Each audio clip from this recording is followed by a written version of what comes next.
Good morning. Hotep, Habarigani, Assalamu alaikum. I'm your Sister Khadijah, and we, along with Brother Jay, along with Brother Skip, we're at AOC.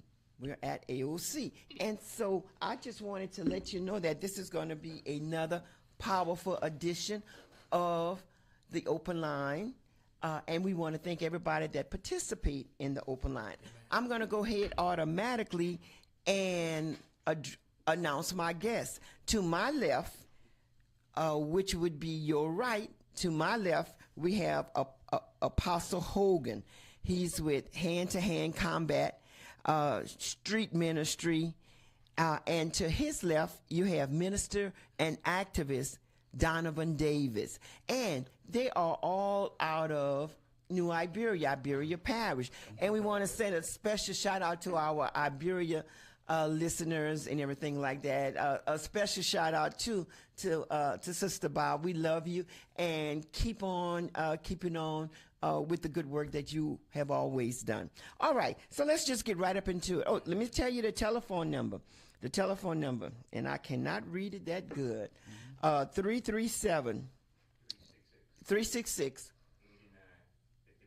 8951. 337 366 8951. Now let me say something to the callers. If you're calling in and you're going to give like a comment, or you're going to tune in on our conversation, please do so. But you're only allowed 3 minutes, and I'm gonna go ahead. I have a timer right here. Jay, I want you to time 2.5 minutes. We're gonna give you 3 minutes, and within those 3 minutes, if you haven't said or made your point, I'm gonna hang up on you. I mean, that's just no ifs, ands, or buts about it. So, will you please do the timer? So let's just get right up into the program. Go ahead and start us off, Apostle Hogan. Well, first of all, happy to be here with you at AOC. I called Brother Jay, I called Sister Khadijah, and they was excited by me coming on. On this today, we're talking about mental health and suicide prevention. This is a big issue we have that a lot of people don't talk about. I believe in prayers, I believe in God, but another thing I believe is that, and also professional help. You got to have counseling, and you got to have the awareness to see what it looks like, so you can bring that to identify someone that in that state of mind, mental health. At this time, I'm gonna, if it's okay, Sister Khadijah, I'm gonna pass the torch to evangelist. Oh, amen. Bless the Lord. Hotep to everyone out there. Bismillah Rahman. Amen. Amen. Shahi, love you, brother. Amen. So we this is the third annual event based and centered in mental health. And also we are also in conjunction with the American Foundation for Suicide Prevention. We do know that we are living in some critical time, climatic times, to put context to this message. And today, man, we are facing a variety of problems, generational trauma. We're facing problems with addiction, and all of these things can weigh on our minds in various ways, man. So we need our constituencies and citizens of every city to get awareness concerning everything that's dealing with mental health, and particularly within the black community, because there is color to it, man. Different cultures suffer from mental health in different ways, and if you don't know and understand the culture and customary practices of each race, then you will not know how to adequately take the right approach to bringing an effective treatment on a personal level and on a professional level, just by dealing with people haphazardly every day, all by getting them professional help. Now, when you get them professional help, that counselor or that psychiatrist, he or she must also be educated, and particularly black mental health. We live in the black community. And so I've been myself been taking the initiative to study under this lady for Black mental health who graduated from U of H, University of Houston, and her name is Maddie Baker. And I have her book, Black Mental Health. So I really have been grounding myself, particularly not only in mental health, but also the cultural aspect of it. And we as Black people are melanated people. And let me just say that because Black is not in law.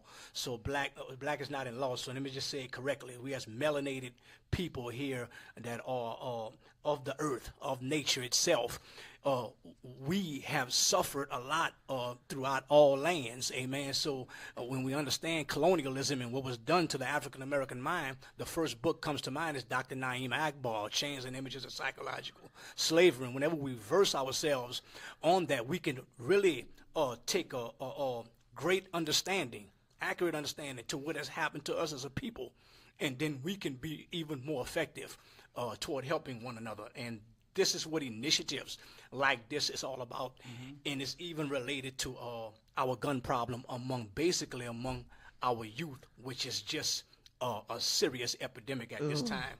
Yes, ma'am. Just give me the definition of mental health. What is mental health? Mental health. Some people use the term committed. When I went through our seminars in Scott, Louisiana, the library, we did seminars based in he was a doctor by the name of Scott Epperson, and he hailed from Little Rock, Arkansas, but he was educated at the University of Texas at Austin. And it's a glaring teaching I remembered, and it weighed so much. You think it's simple, but using the word committed, they don't want you to use that particular word. The correct word for mental health is a serious mind illness that affects people, amen. And it's neurological. A lot of it has to do with the neurological pathways of our mind, our brains, how we're wired. Some things are inherent, and some things are acquired, maybe through emotional and sexual trauma, and maybe through even violent car accidents. It can be acquired in various ways. Yeah. But some people were born with serious, like epilepsy, serious mental issues, and you have to. This is when I really, it underscores the value of education. Period. No matter if it's dealing with any topic or any discussion in the land, no matter. Education is priority number one. And I got that when I went to that seminar, because it lasted 6 hours. And I mean, it was a doozy. And I thought it was simple, but it was very layered and textured, man. And I learned a lot, man. So it behooves us to educate one another, man. And to see. Mental health is dealing with the mind. Yes. What's taking place in your mind. It could be from the past or what's going on in your life now. Yes, right. And what happened in the mind needs help sometimes. So it'll take counseling from people, so we can get that where your mindset is corrected back on track. Meeting them where they are. That's right. Right, and I also know that education is the key. Yes. Education is the key. I used to remember we all had people in our neighborhood that was either off the marker or just was just cuckoo at that particular cuckoo at that time. But we used to and we used to I used to spin records at the club in Lerville. It was called the Norris Lounge. And when we would leave, when you get ready to go when you would be in the club, everybody in the club, and they jamming and everything, then you had this elderly guy, I'm not going to say his name, but you know who I'm talking about. He would come in, and all of a sudden he would like just take and roll his hand and pull back, and he would like throw like a hand grenade, and he would do that. And what was so funny in a sense is that people know, oh shoot, that's him, that's who that is and stuff. You know he's not all there, but he was actually suffering from post-traumatic stress. Yes. He was injured in the military. They didn't do nothing. You get to that one red light, he would leave from the club, walk or run, and go to that red light, and he would be directing traffic at 1, 2 o'clock in the morning. But he's telling everybody, come on, come on, come on, come on, come on. You know, like, so it was kind of hilarious, but nobody really understood that this is what he was going through. It was a battle in his mind. It was a battle in his mind. That's what it was. It was a battle in his mind. So it's going to take a lot for mental health. It takes a lot. It could be, I didn't see people have issues with family debt, and they say, oh, I need to go meet my family, go meet them ones that passed on. I got to go with them. So, Apostle Hogan, don't you think that society, American society, and here in the United States, violence is one of the major catalysts of mental health illness? Violence, culture, influence, a lot of that. You know, United States is a very violent, so are other countries of the world. Right. But we claim to have a better grip on civilization in the sense that we know how to, get our people to understand what is right and what is wrong. But violence is piggyback on what you guys are trying to do.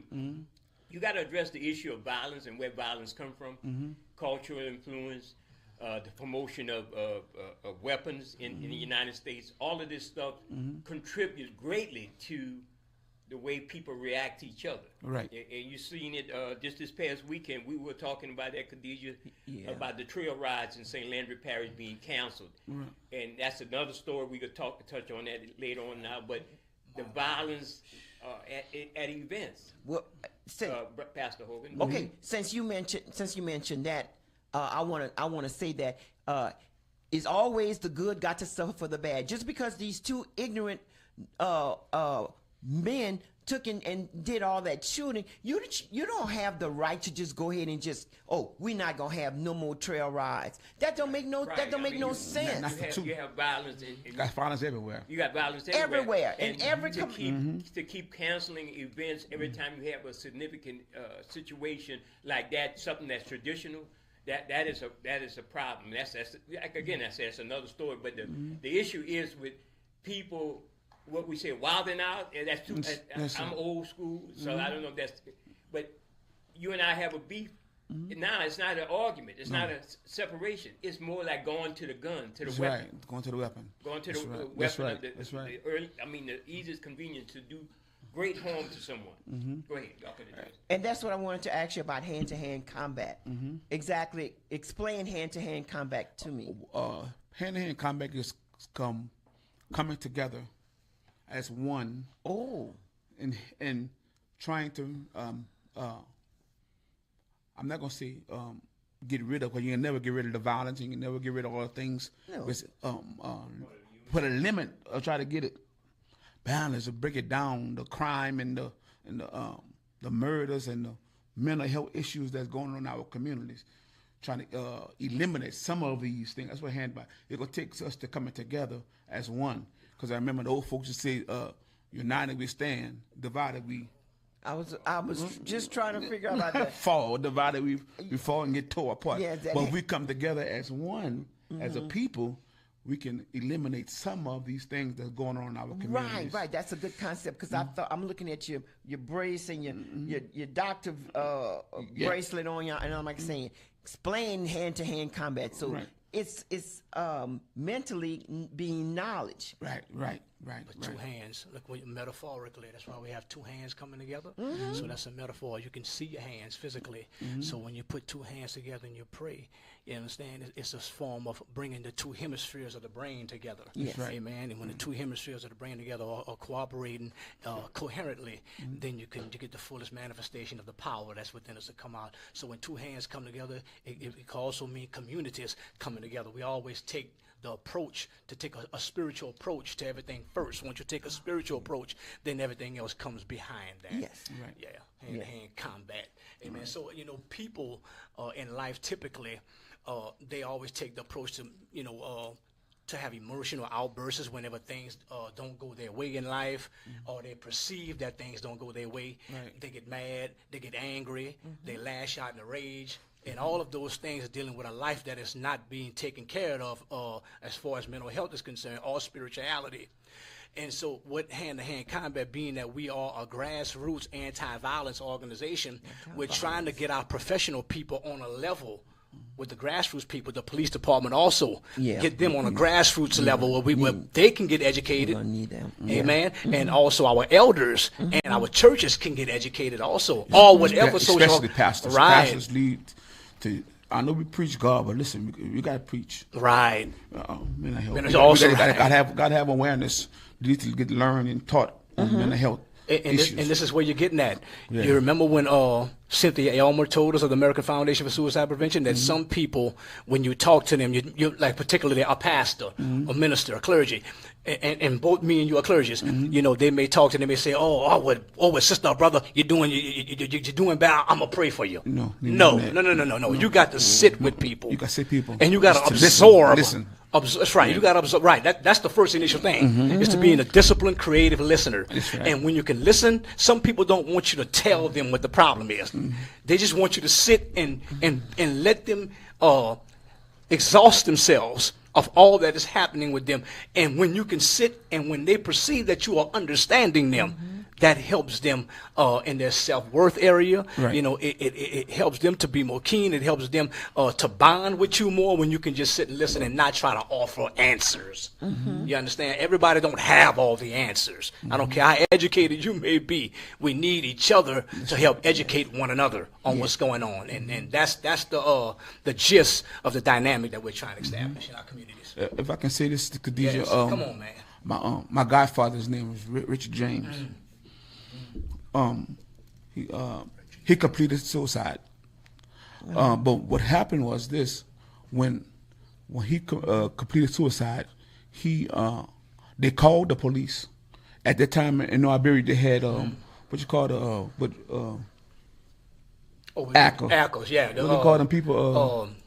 My Lord, I was out there by myself. I remember them days. It was depressing days. I forgot that. What did they call those people? The cop. Remember they had the smash unit? Yeah, no good cop. Yeah. But listen, it was a certain name they had. What it was called, baby? The smash unit? No, it was called something else. Yeah, it was an acronym. Man, and I just looked at all my old stuff. But anyway, when they called when they called them, they came in there with guns for somebody that wanted to commit suicide. They kicked their door in. They come in there with guns. They come in there with violence on their mind. This man was trying to kill himself, and you came in there to kill him. And that's what happened. They said he killed himself, but I don't know. It's a whole story. But why? Because they weren't educated on somebody in that kind of state of mind. Yes. So law enforcement, I believe, need to get trained in mental health too. Everybody needs to have some kind of mental health training. On May 30th, mental health training will be at the Western Park. Okay. It's going to be at the Western Park. At the Western Park, the rally. The American Foundation for Suicide Prevention. Yeah, they will. Okay, and give me the address of the Western Park. I know it's on 413 Field Street. 413 Field Street. 413 Field Street. And that's Westfield to be. We're going to be marching from the Boys and Girls Club right by Star Pilgrim Baptist Church. Okay. We're going to line up at 9 a.m. 9 a.m. And we're going to march to the parish courthouse. And from there, we're going to break down and go get some education on mental health. Oh, okay. We're going to have like a whole little program. Right. Ceremony. Now, what about the handicapped people or those of us that we're gonna have a trailer. We'll have a trailer they can ride on or they can follow in the car. Oh, okay. Yeah. All right. That's inclusive. And we also have Meaningful Minds of Lafayette, Jennifer Thorpe Randall and Connie Saunier of Opelousas. And Jennifer Thorpe is of Lafayette. And also Connie Saunier is going to take it a step further because I got involved with NAMI last year. We had the big walk at Turling's Catholic, man, bless the Lord. And that was awesome. And so she's going to get with NAMI on that National Mental Health Institute. And they'll be also with us. Let me say this too. Also, we're going to have... we're gonna be safe because police department will be guiding us. Right. So it's gonna be safe. So don't feel like it's not going. Public safety. Public safety gonna be there too. Also, so come get educated. There's a number they have It's like something like 911, but 911. but it's not 911. It's It's a, It's 888. 88. I think it's 88. Yeah, 888. no, I know over here. I believe once a week we have a mental show. Who hosts Who has the mental show here?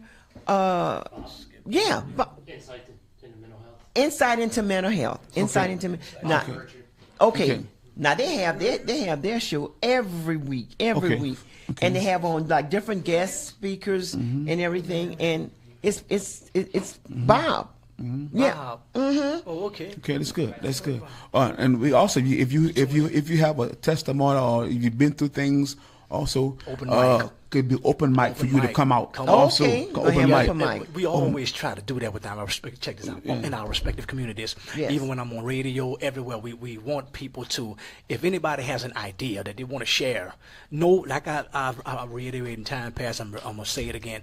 No one has all the answers when it comes to anything. Okay, we all need to learn from each other. So if anyone out there that has a certain idea about how things should be done in the community, or if you see something that is out of whack, please come forth, share that idea with us so we can work together collectively and bring about solutions to that problem. And what about Dr. Phoebe? Yeah, she's with us. Dr. Phoebe's with us. I'm with her on the history. Right now we're doing the history roundtable. Oh, y'all are. Yeah, we're doing the history roundtable. Right now we did it at 2 locations. Did it at we did it at Anointed Soul Food, and we did it at the fruit stand. They got to call her. Okay, all right. So, because I was about to say, with Dr. Phoebe bringing into all of her expertise too, talking about and our Culture, ancestor culture, and, lineage, how- yes, indeed, that is idea. Such a wonderful person. She's not a typical New Iberia person, because you know how Well, some you know. people are in New Iberia. My God, Jesus. Yeah, and she is just different. Her Stanley Small, man, I'm talking about just Stanley wonderful, Small? a positive alternative. right. He's a good man. He stuck up for me. I know that much, and I can talk to him. You know, he looks out for people who are, well, I know myself particularly, and Stanley Small has been that person. Got me inside the school system. I'm able to get in there. I have they downsized it to 30 minutes, the Buddies program, so I'm scheduled to be at Johnson Hopkins School. That's where I mentor at. That's on Okay. Wednesday mornings, and he was instrumental in having me do that. Okay, all Yeah. right. Is it? Do you Stanley include Small. like women or? Oh yeah. They're in the Buddies program. Buddies program was started by your guy, Mac Antoine from Louisville. That's your homeboy. Yeah, You yeah. remember Mac Antoine? You remember Mac? Yeah, so Brother Jay know him. Brother Jay know everybody. Bless God. So Mac Antoine started that in, I think, 2008. And that has been, you got brothers like Pastor David Jones, Anthony Antoine, Marlon Lewis, ex-former councilman. All of us are a part of that. Bishop Darren Sophus, to name a name, man. That's a great guy right there, Bishop Darren Sophus, of Mount Zion Christian Fellowship of New Iberia, and graduate of Grambling State University, and Omega Psi Phi fraternity, of whom I love. And let me give a shout out to those guys. They really helped me a lot. I love those guys. Right. So bless God. Stephen A. Chan, also at the homeless shelter. Let me say something to him too, man. I love you, man. You're doing a great job. Thaddeus Robinson, doing great. What is the Amen. status of the homeless shelter right here? Huh, sir? What's the status? On Robinson Street. Yeah, they're still there. Robinson Street, right by the tracks. Yeah. I mean, it's still functioning. Yes, and if you need to get in, if you need to get anybody in there, you would talk to Thaddeus Robinson. Just get with me on Facebook. My number's 337-967-5030 now. And if you got anybody that needs sheltering, please, and just men. They don't have a place for women 967 specifically. I got to give that 50 information. So you can 967. call me and I'll help you get 5030. that person in there if they are homeless. Amen. Yeah. Tell us a little bit more about the event again. Okay. Mentor, let's go. Okay. It's going to be on March the 30th. Again, line up at 9 a.m. Start the march at 10. Yeah. We're going to march to the parish courthouse, and from there we'll break down and we'll go to the rally in the Western Park In on the Field pavilion, Street at the under the pavilion. Also, if you need more information from me, you can call me 337-541-3422 if you want to be a part, if you want to share your testimony and your story on mental health. You can also do that at that time, because guess what? Your testimony going to help somebody else That's right. get through Amen. what they're going through. Another event coming up, without mentioning the other particulars, tell us about that event a little bit. Okay, and the next event is going to be Orange Against Gun Violence. That's going to be June. Yeah. Well, Yeah, for June 27th. Orange Against Gun Violence. We probably gonna have Corey Porter come. Probably gonna be there. Oh no, it's for the gun buyback. Corey Porter. We'll go for the gun buyback. Yeah. And Connie Sonia of Opelousas. It's going to be to the tune. It's Orange Against Gun Violence. We know that's national, and that's for all victims that have died of gun violence. But particularly, we're going to spotlight my brother Thaddeus Davis. Thaddeus Davis. Man, That's right. He was 44, and he was killed in the streets. It was a mystery. He wasn't killed by anyone. Really, he heard shots of another guy. I can't release his name, but he was shot just 2 blocks approximately on Lombard Street, and when my brother heard the shots, his hand was already jammed from getting shot the first time, and that was the second time he got shot. He tried to reach in his back pocket and grab a shoestring gun, and it went off, and he hit him. He hit himself in the back of the leg, and it went throughout his high thigh area, and it hit a main artery, and my brother bled out and he died, man, in Lafayette Hospital. And so the public didn't get a full disclosure of that, so they're still wondering what happened. Did anybody kill him? So I'll get an opportunity to share that on KLFY. That's going to be an awesome story. Okay. And I'll be able to show the timeline and everything. It's going to be awesome. Now, also, I remember my Lord. on last year, or year before last, my son got shot. My son got shot 8 times. oh yes. My son got shot 8 times, but thank God he's still alive, and it's been tried. So he have mental health issues too. yes. Of course of that. But that's why we need people to get taught on this mental health issues. Now, really, it's like a 2-part show. But what we're gonna do, we're gonna go ahead because this is some very powerful information, Brother Jay. I don't know what you have scheduled for next Wednesday. Are we able to bring them back next Wednesday? Yeah, we did this run. Well, okay. Okay, we would like to bring y'all back great. next Wednesday. Okay. Flood it up again, bless God. The following was With education, huh? Well, yeah, the following, right. Yeah, right. following. When I be Yeah, back. following. The following. that'd We be gotta great. come back. Okay, the following one. Oh, in 2 weeks. Okay, Yeah, all 2 right. weeks. Well, we definitely appreciate we appreciate all of what you're doing. Keep up the good work. Yes, and I know you just got through from telling me we had like some sisters that's involved with that, and I really wish that I'm going to try to participate if I could ride behind a trailer and not try to The walk. Virgo Queen is going to be with us. Okay. Loraville, the Virgo Queen. Yes, indeed. Yes, indeed. And so, yes, and so in closing, you heard it here at AOC. You're going to hear it again. Go ahead and close. And when is the event? May 30th. Start line up at 9 a.m. Yes. Start marching at 10. Break down. March from the Boys and Girls Club to Iberia Parish Courthouse. Break down from there, and we're going to rally in the Western Park to get some education on mental health. Okay, education on Minister Activist Donovan. Yes, ma'am. Go ahead. Listen, I want to say to everyone out there, man, we must all I know we all have our own ministries, whether it's a single ministry that you have or church ministry or any other social organization that you're a part of. I wish that we all could take a holistic mindset to one another, okay?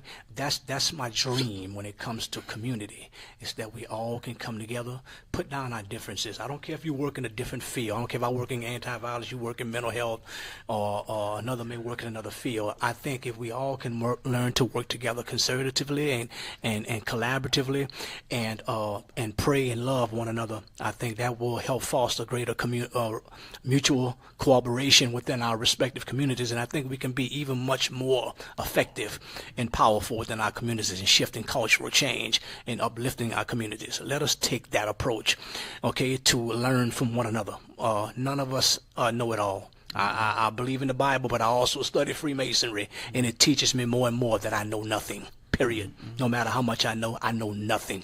Donovan Davis knows nothing. And when I listen to other people, that's what I do. I don't try to come back and give them a lecture. I listen to others. I listen to them and absorb their pain, absorb their hurt, and then identify with them what they go through. Amen. Take All that right. approach. Well, we want to thank y'all. As a matter of fact, we're going to be doing part 2. Yes. Brother Jay, you said in 2 more weeks. Yes. All right, so it's on. I really appreciate you all. y'all. Yes, And- we do. and thank Amen. you so much.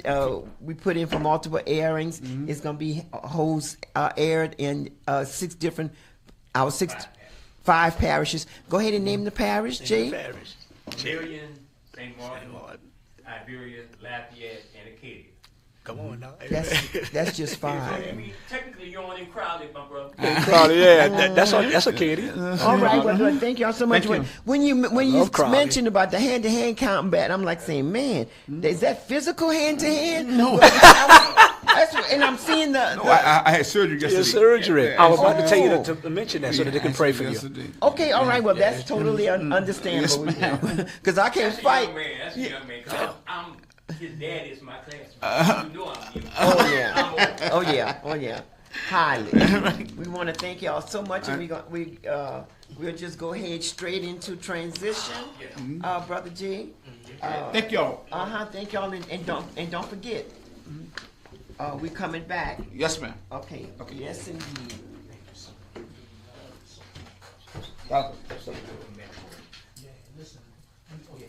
Yeah, come on out. We still live. Come on, Dr. Tim.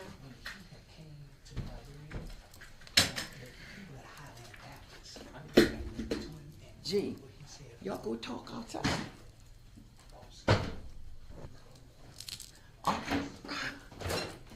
Good morning, good morning. Is the seat hot, good enough for you? Yeah, it's fine. All right. Brother G, you forgot something. Oh, your phone dropped? Oh, shoot. I'm glad you see it. Thank you, sir. All right, okay.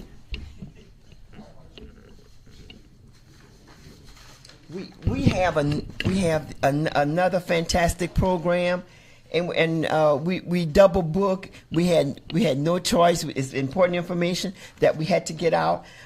You have Dr. Taryn right here. Go ahead. Oh, this is Veterans Upward Bound Summer 2026 Orientation. This is our VUB program. VUB program, Veteran Upward Bound program. And we're going to go ahead and, Dr. Taryn, go ahead and talk a little bit about. Yes, good morning. My name is Dr. Teron Lewis, and I work at Veterans Upward Bound. I'm here to speak about our orientation that we're having on May 30th. It's going to be from 9:30 to 1 p.m. at our office at 1306 Johnston Street. If you have any questions, feel free to give us a call at 337-482-5819. The courses that we're going to have this summer is going to be financial literacy, music appreciation, Spanish, business and art. Now, business and art is 2 new classes that we're offering. It's going to be inspiration and educational. Our art class is going to focus on watercolors, different aspect of art and business. We're probably going to touch bases on entrepreneurship as well as probably some investing. So we just try to widen our horizon on how we can educate our veterans beyond the core classes.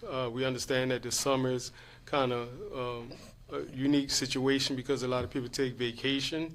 But so we just try to open up our horizon on what they can do, and see, keep them motivated in our program. Yes, and so the classes, tell me a little something about the classes. How many days a week we're having the class, and for how long? Our classes start 5:30 to 9:30 in the afternoons. And we also, for some reason, if you can't make the class, we make arrangements that you can come to our office. That way, you don't miss that particular class. The summer class starts June 8th to July 30th. And what's your next question was? Okay, June 8th to July 30th. Yes. Yes, I wanted to know how long the classes are. Oh, 5:30 to 9:30. 9:30. Also, like I said, the summer class is going to be from June 8th to July 30th. And we also do other things to keep them engaged. Once you call us, we'll talk about that. We just want to kind of focus on the classes themselves. And we have a lot of fun in our classes. I'm a veteran as well. I was in the Marine Corps for 6 years. And it's a blessing for us to give back to our veterans, because we know a lot of times a veteran will say certain things to another veteran that they won't say to someone else or in their immediate family. Correct. So feel free to contact us. We have several different services that we offer. Yes. I traditionally move around the area. This is our flyer, so if you can see it. Can you see the flyer? This is our flyer. So if you see this flyer, everything in this flyer is totally free at no charge to the veteran. So just read it and get familiar with it. We do have our numbers on the back as well. If you want to contact us, all the numbers ring in the same office. So we do return calls. So feel free to do so. And we just ask that if you're a veteran, the requirements for our program, you cannot have a dishonorable discharge. You know, that's right. You can't dealing with with the VA. Yes, that's the truth. 180 days active duty service, and something else. It's going to come to me. I'm sorry. Oh yes. And let me say, it's such a good feeling when you're able to be in an environment with veterans, people that understand you, people that went through the same thing that you went through. I could say, well, I was in the foxhole for almost 2 hours. A regular person wouldn't understand that, but a veteran would understand that. Oh, you just did 2 hours, well, I did 6 hours. Yeah. So it's so good, and it's so good to be. The environment is wholesome and clean. Y'all staff is superb. They will work with you. When I say work with you, Megan, Miss Linda, Dr. Terry. We have Charity, and we have Miss Charity just started. Oh, and what it just caught my attention, you cannot have a 4-year college degree. Okay. Now, you can have an associate's degree, but our goal is to get you in a post-secondary education, so you cannot have a 4-year degree. You can't have a 4-year degree. That's a question I have. And then the words upward bound, what does that mean? Meaning to, when you just say you can't have a 4-year degree? Low income, first generation demographics, okay. Yeah. So our goal, because the Department of Education understands that education is a key to success. It minimizes different attributes of, like, so say homelessness, maybe suicidal rates if you go that route. So we work to get our veterans educated. Our classes are we have an itinerary for our classes. Yes. But we do understand that some veterans are not on the same level as others. That's right. So if you're in a math class and say some students are working on like algebra, but you're struggling with arithmetic, like they used to say, math, yes. Fractions or things of that such, we'll work with you to get you on board. Or if you're working on a computer, we'll go as far as, even turn them on, turn them off, because they struggle. And because in today's society, everybody have a phone. And if you know a lot about your computer, you could use that information to relate to your phone. So you could also have like a computer in your pocket, so to say. So we is the program, I'm sorry, the last question, is the program limited just to veterans, right? Yes, it is. Yes. Now we do understand that some of our veterans cannot drive at night or that's true. So if your spouse or significant other or family member drives you, they could come to the class as well, because that's your transportation. So, so in that aspect, it's for veterans, but we do understand, they have different disabilities that they can't, like some can't drive at night. So, so yeah. And the teachers, oh my God, the teachers are so in tune. They're so fantastic. They don't try to pressure you on anything. If they see that you're struggling with something, they'll either ask you after the class is over with or what it is that you want. I mean, to me, education is really the key. I'm so comfortable with going to the VUB class. I look forward to it, you know, because like it just gives me that self-esteem that I never. Well, it just give me that self-esteem that I really need to, like, how you say, control it, where I'm not using other languages, I'm using the proper language, you know. Right. So I just love it. I mean, I swear, y'all need to be getting awards like every year. And how long have you been going to VUB? Oh, about 18 years. Yes, and that's very impressive. I want to speak on that because once they join our program, That's right. They enjoy it and become we say veterans of a bound family. And once they enjoy it, they stay. And unfortunately, some move on and Yes. go to a different state or something. But at most part, they stay. Yes. And okay. Caller, you have a question? I'm not seeing anyways. Caller, you have a question or a comment? You're on. Yeah, I just needed to know what classes are being offered this summer and what nights are the classes being offered. Yes, ma'am. Thank you Thank so much. you. Thank you for the call. Bye-bye. I just stated that a minute ago that our classes are financial literacy. It will be on Mondays, Yes. music appreciation on Tuesdays, Spanish on Wednesdays, and business and art is on Thursdays. Spanish on Wednesday, business and art on. Yep, it's right here. Yes, ma'am. Yes, indeed. Financial literacy is on Monday.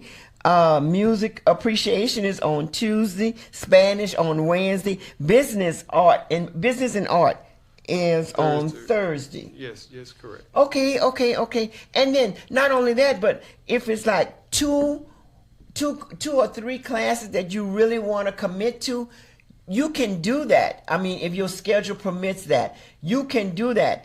I know when I came out of the hospital, I wanted to get back to coming into my class, and Miss Linda told me, she said, take your time.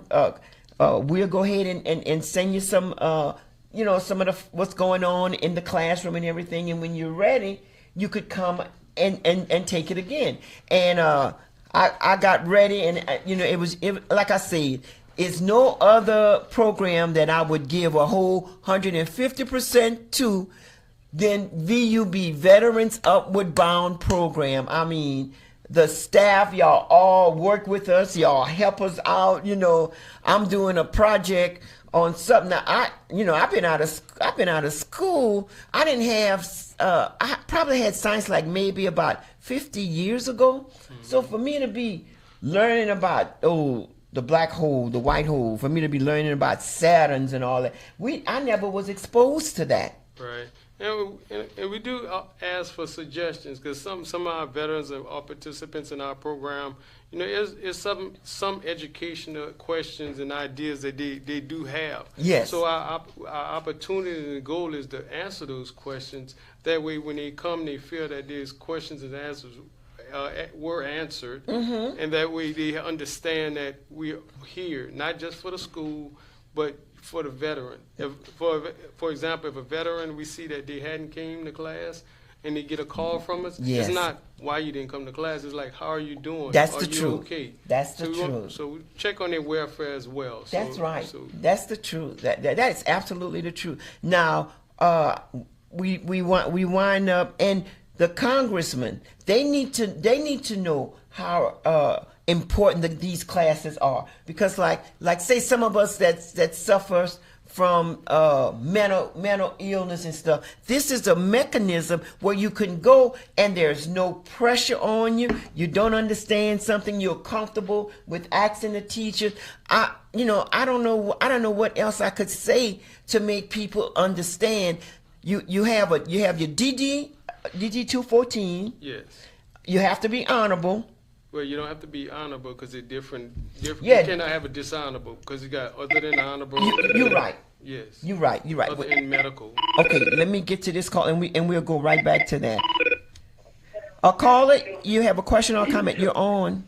Yes, I do have a question. Do they do other activities with the veterans, like take them on trips? I was getting ready to say that. Yes, ma'am. Okay. Yes, ma'am. And I was getting ready to say that. And two, we go on trips. We just got through from going to the Bayou. McGee's Landing. McGee's the swamp tour. All of us on the boat.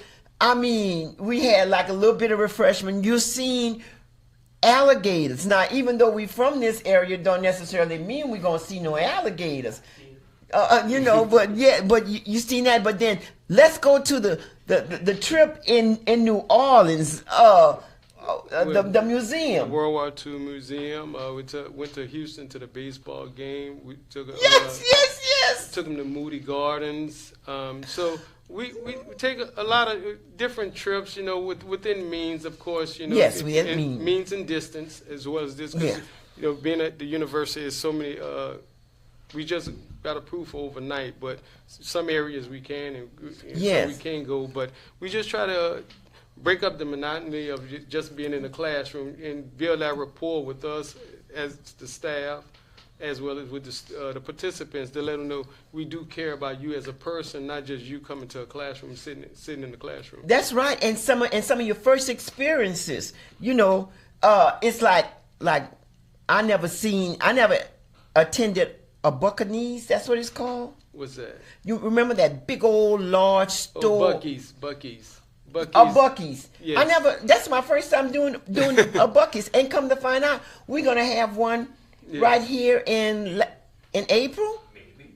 Oh, maybe. Yeah, I think we're gonna have one. But then even there was trips that we took that we were able to take overnight, and I'm telling you, Miss Linda, Megan, Charity, I'm telling you, y'all really open up another avenue, whereas you got to be in good standing to take these trips and stuff like that, but it just give us something to really congregate with. Yeah, because once the participants, our veterans, sign up with our program, like I said, everything is free at no charge. Correct.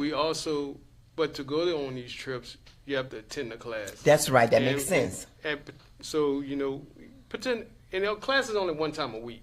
So which is 4 times a month. That's right. That's right. And also, if you can't make the 5:30 to 9:30 class in the evenings, you also could give us a call. Somebody be in the office, and you always could attend with us, and do some work in the class in our office. Yes. That way you don't miss your class, and you can stay up to date on what's going on. So, like I said, we try to arrange everything around the veteran. That way they know. It's not just what they say and how they do it. We try to make sure if you're available, we try to be around your schedule. Yes, indeed. And then we have the assessment. Now, our assessment test, we have to take that test so they could see exactly where we are academically. Right. We give we get a pre and a post assessment. Those are reading and math. It's not too tough. We just want to get an understanding how you are at this particular time. That way, further along the semester, you take it again, and just to see your progress. We always want to see you do some progress in it. Now, if you score 12th grade or higher, then you test out, so you don't have to take it anymore. So our goal is to get you tested, see where you stand. That's right. Then we can move forward along with the next step. That's right. Now, VUB was so instrumental in me going and get my associate degree, but I had to take the class for some years so that I could go ahead and just get myself with knowing what's actually going on, and that's the reason why I have my associate degree now. I'm going to be working on my bachelor. Congratulations. Yes, and congratulations to you too. Yes, Thank indeed. Congratulations to you too. But that's what it do. Yeah, and that's what it do. Somebody I don't know who it was that had told me. I think Brother Takuna Malani Al Shabazz had told me my language was pretty bad, and so he told me, he said, you need to just clean it up. I know how they works on your nerve, but you need to just clean it up. And I started writing, and I started to like use a better words. And then when I got into the class, I understood exactly what it was. You don't necessarily have to call somebody, use a four-letter word or these other words to talk about somebody. You could say you may be like you remind me of a spineless vertebrate. And so they're going to think, they're going to leave, and they're going to say, what did she say? She called me a spineless vertebrate. But what is a vertebrate? What is, spineless? So I just love higher education. And to those of you all that don't have higher education, the door is always open. And if you are a veteran, you could come again, Dr. Tamron, tell us the address. Our address is 1306 1306 Johnston Street. It's right across from the university, in a yellowish building, have military flags on it. And we there 7:30 in the morning to 5, Monday through Thursday, 7:30 to 12:30 on Friday. And you can also give us a call at 337-482-5819, and we'll be there to assist you. Now, besides, like I said, in this pamphlet, I'm going to put it up again. In this pamphlet, we have other services that we offer. So just don't think it's just school. Let me show, Jay, you go put that up so that the pamphlet, so they could see really good. I have those pamphlets throughout the Acadiana area. I keep them at the VA clinic. I keep them at Campus B. I keep them at Home Depot, Lowe's, anywhere they'll let me go put them out, and I'll drop them off. So we should try to keep this, make this program a household name. That's right. And if you know anyone, feel free to let them know that we're here to assist them in any means possible. And lastly, if we have something else to say, we talk about, once they come to our class and say they go to another post-secondary education institution, they can always come to us as a tutoring session. That's right. So it's not an end all once you leave. That's right. So we're always willing to help. That's right. That's right. And I remember taking I remember taking so many trips, but I took the last trip that we had took to Houston at this gorgeous. It was the museum. With the dinosaurs. Oh yeah, we did go there. Yes. The fish and everything, and I mean, you could just stand there. Because like. Was that Moody Gardens? Yes. Oh my land! I'm telling you, I took maybe about 100 pictures. I had to get Brother Jay to download on a UBS or USB cord or whatever. All right, and to keep my pictures, but I want to thank VUB for like taking the love and the appreciation and the time.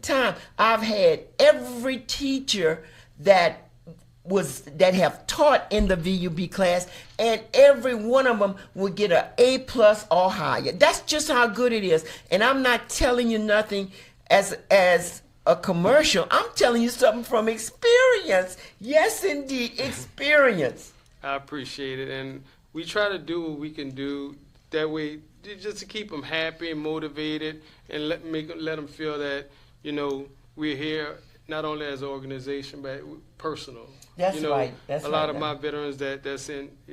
I'm their counselor. We give out their phone numbers because like I'm here. And the phone be ringing and stuff, and just it's more personal than business. That's right. So we let them know, feel free to give us a call, and that might just be me, but that's what I do, and I think we all probably have some veterans in our phone that we ask our call after hours or something like that to let them know, we are here for you. And Brother G, I want you to take my camera, and I want you to catch a picture of us because, like, I want to enlarge this poster to show. Take my camera right there, right now, and I want you to show.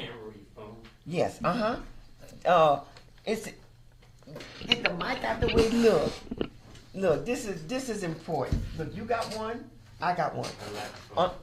It's locked. This is live television, people. Oh yeah, it sure is. But We love y'all. We love y'all. There we go. Wow. Anytime today. Live television, people. Okay. Okay. Yes, indeed. Aim to entertain. Yes, indeed. Yes, Thank you indeed. so much. Thank you. Can I keep this paper? I'd like to put it on our bulletin board. Sure. I don't have no number. Right. We'd like to put it on our bulletin board. Okay. And You can have that. okay, all right. All right. Well then again, thank you so much. Give me a hug. All right, Miss Linda, Miss Megan, Miss Charity. And Renata's part-timer Renata. Yeah. How did I forget about Renata? You know that's not me. Yes. Renata, she will call you and say, "What's going on? We miss you," and stuff. But I be having perfect attendance, and I have perfect attendance each time, Brother G. But we want to thank you so much. Appreciate it. And whenever y'all ready to come back, we will definitely have you. You heard it from one and only Dr. Tarman.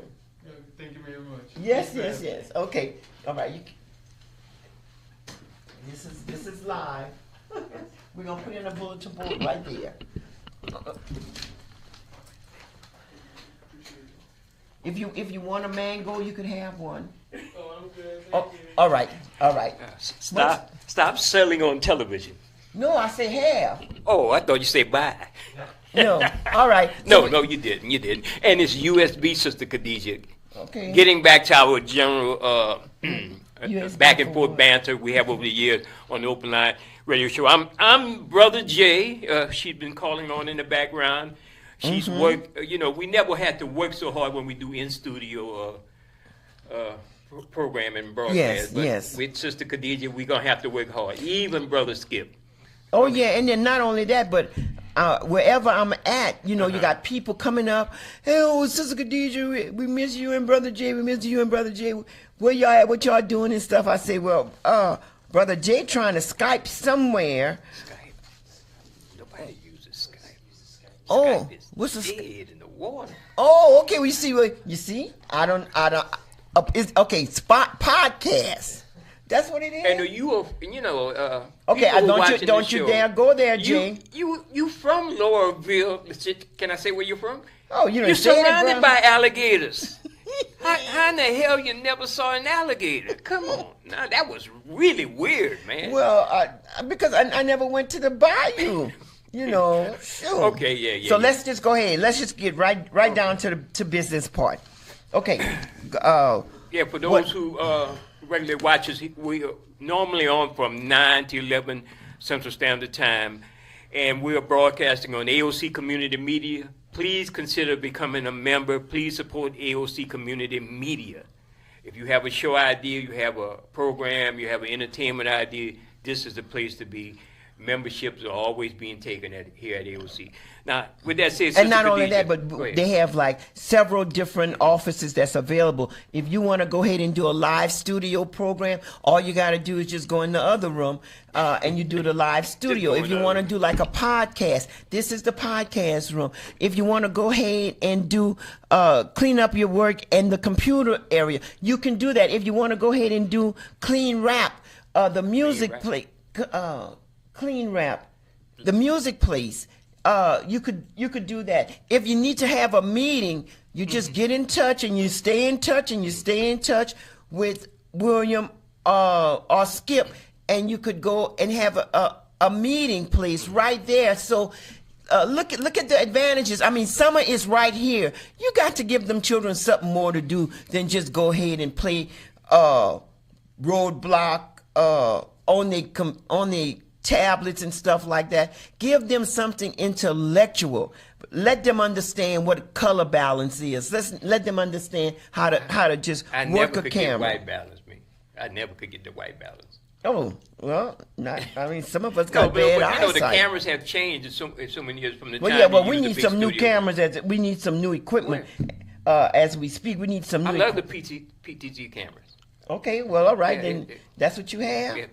All right, let's get right down to business. Also, if you want the Open Line Radio Show to come live to your venue, let us know ahead of time. Email us at Real Talk, REEL51 @gmail.com. That's Real Talk 51 @gmail.com, and hopefully we could put a show together. If you having a small venue or a large venue, we did our first broadcast remotely from the downtown convention center With Dr. Chris Williams. and hopefully to do something in the future. Now is the time with the way media is. We have to use those limited resources such as AOC Media and getting the message out. Sister Khadijah, the big story is a recall of this governor, Jeff Landry, who was unceremoniously run out of Greenland. What in the hell he's doing in Greenland, Skip? I don't want to bring Skip into this. You know, I mean, nothing but cold ice out there. Ice and cold. Well, ice cold. Well, anyway, your governor was in Greenland trying to drum up support for Greenland to become a part of the United States, according to Donald Trump. You know, someone who's really, really cracking up. I mean, he's cracking up to the utmost. The other big story is where the NAACP and other civil rights groups and even members of the CBC called for black athletes to abandon the SEC. Now, this is in response to the Supreme Court making the decision to roll back sections of the Voting Rights Act, which is, it's a long time coming. I say they need to go further. People only understand economic pain. Thank you. One of the things is to call for the Essence Festival not to be held in New Orleans. Not for you not to go to boycott the Essence, but not for them to show up in New Orleans because economics is the only things that sometimes governmental officials and entities who have another agenda, they got to, who said it a long time ago? You got to, that's Martin Luther King said, you got to redistribute the pain. Okay. I guess he was referring to economics. So And what you and think? what I think, I think that it should.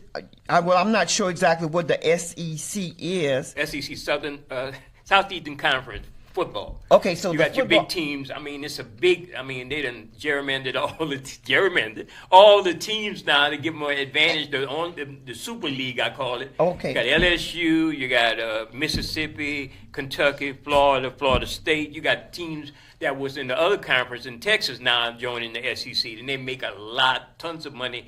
They recruit the top athletes, and like LSU itself been recruiting the top athletes. Most of them are first round draft choice in the NFL. So why not come up with this concept and this idea? Well, then not only that, but you have like the Bayou Classic. You have like LSU. Well, you have the C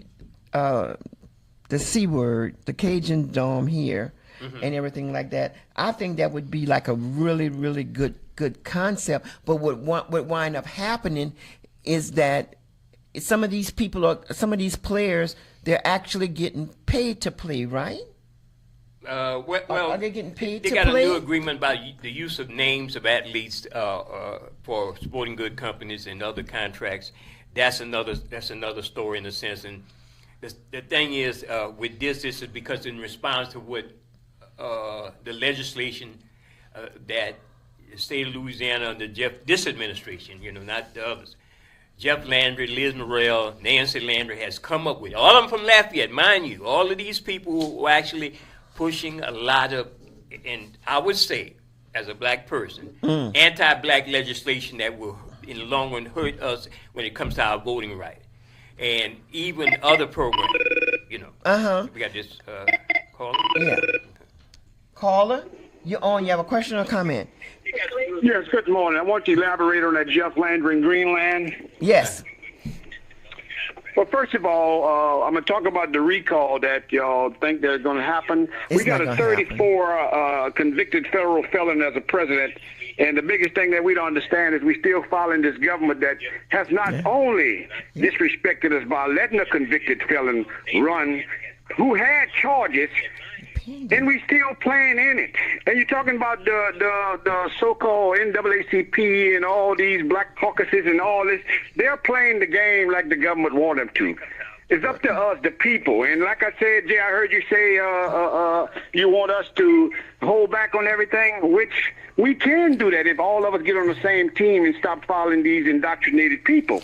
Because the only way you hurt these kind of people, and I'm talking about the white people with money, white people that don't have money, is to hold back our money, because without us, they will not survive. Now, they need us. Now, Mr. Kevin, I wanted to say that some of these organizations, they have been working diligently, trying to get the word out. Like you spoke about the NAACP. I know personally that they are working continuously, trying to get the word out, trying to go ahead and make sure that people are on the bus when it comes down to go to Baton Rouge, to the legislation. And so what you're saying is that we should not, some people should not participate in that. Well, when we start letting the government decide what we can do and cannot do, that's when it goes wrong. I'm not talking about the NAACP that W.E.B. Du Bois started. I'm talking about the NAACP that the government own right now, who put the black faces in those places to make us think that they're going to do something for us. And then when we get all the numbers right, they start to dilute it. Because not just about 2-3 years ago, the Democratic, I forgot the white girl name that was over the party. Okay, yeah, she denied this man Chambers to get in there because he was too black. He was talking too positive, and these other black caucuses, which Joe Boudreaux and a bunch of them went against him.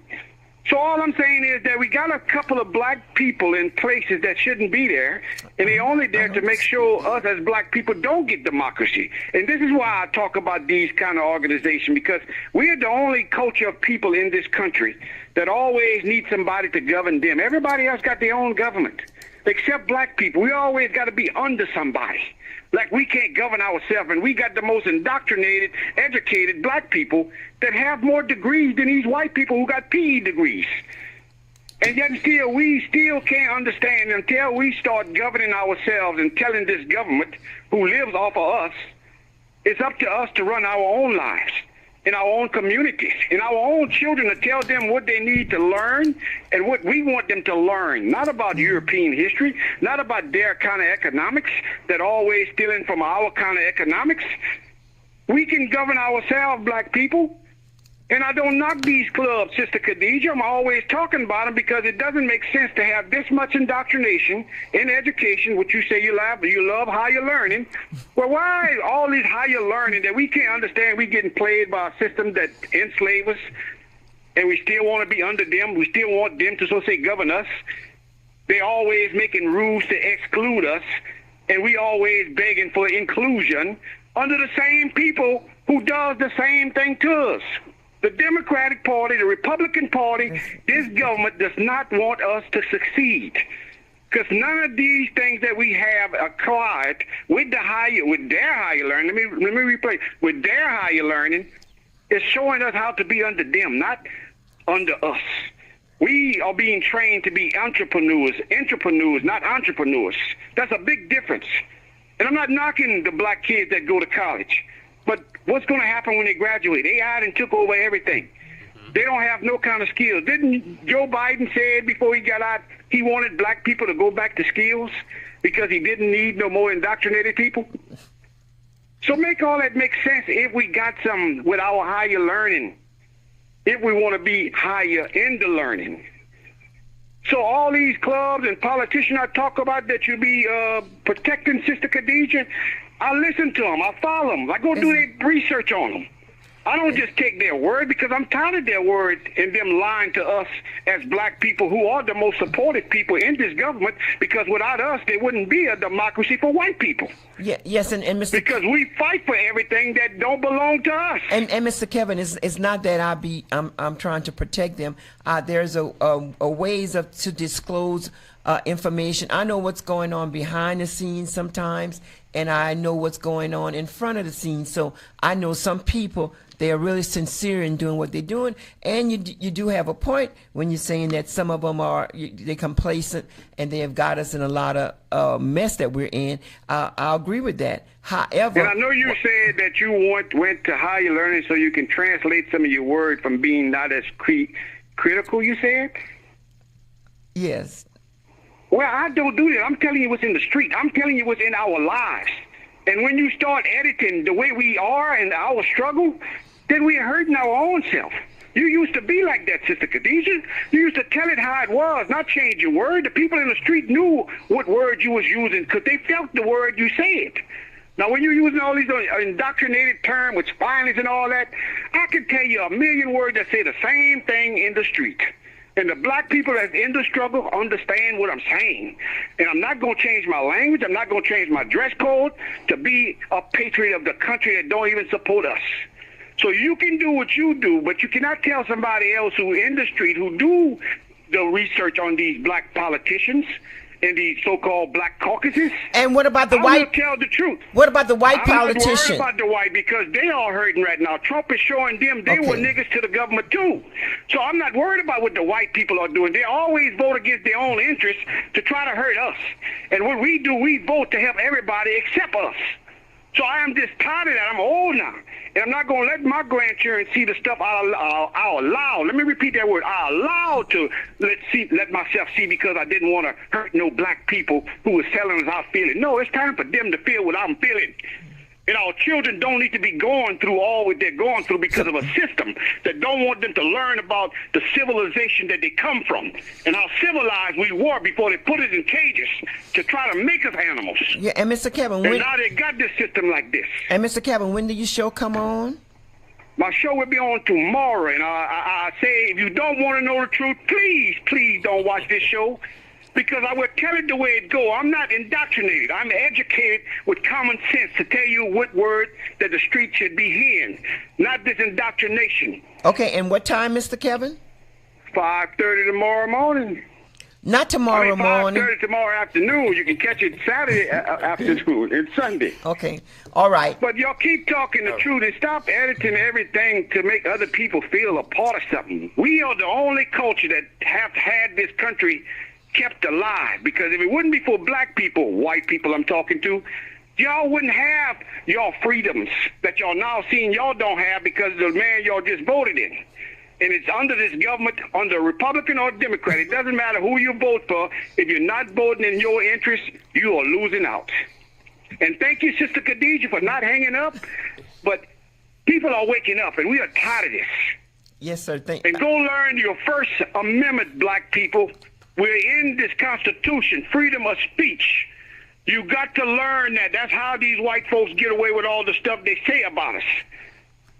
And to the black leaders who call themselves leaders, Sister Khadijah, you should be a leader because you're standing up, but you got dummies on the side of you that you keep bowing down because they keep telling you, wait, we can't say that right now. Wait, we can't do this right now. Yes. Stop doing that, Sister Khadijah. You got me into this. Yes. And I would not let nobody down because I'm taking time to help my people out, not to make money off. Right. Thank y'all. And y'all have a nice day. And yes, and this is the U.S. Constitution about vaccinating facts about it. And at one time we were able to hand some out. So, Mr. Kevin, if we come across any more of the little pocket U.S. Constitution, we want to make sure that we give you some so that you can hand out also. Yeah. Thank you so much, and sir. I apologize for hoping I'm not a dummy on the side of you. Oh no! And you violated the 5-minute rules, Sister Khadijah. Oh Lord! And you want to fire me every time I give him over 3 minutes. Now you violated your own rule. Okay, I'm sorry. We don't want to skip to get safe. Okay, crisis is going on here at EOC. Okay, I had no choice. He was bringing up. Yeah, he's very forceful in his comments. He say like Trump. He was very strong in his comments. Yes, indeed. Okay, listen. Yeah, he made one excellent point. W.B. Du Bois documentary last night on PBS. You gotta check that out. Okay. He gives some real insight on his all of the stuff that he had to go through. It's on PBS. It was on last night and will be probably replayed. Just check the PBS website. Okay. On W.E. Du Bois. Yes. Mm-hmm. All right. Okay. What we were to? What we were going to? Oh, I mean, you squandered away that 5 minutes just now. Okay.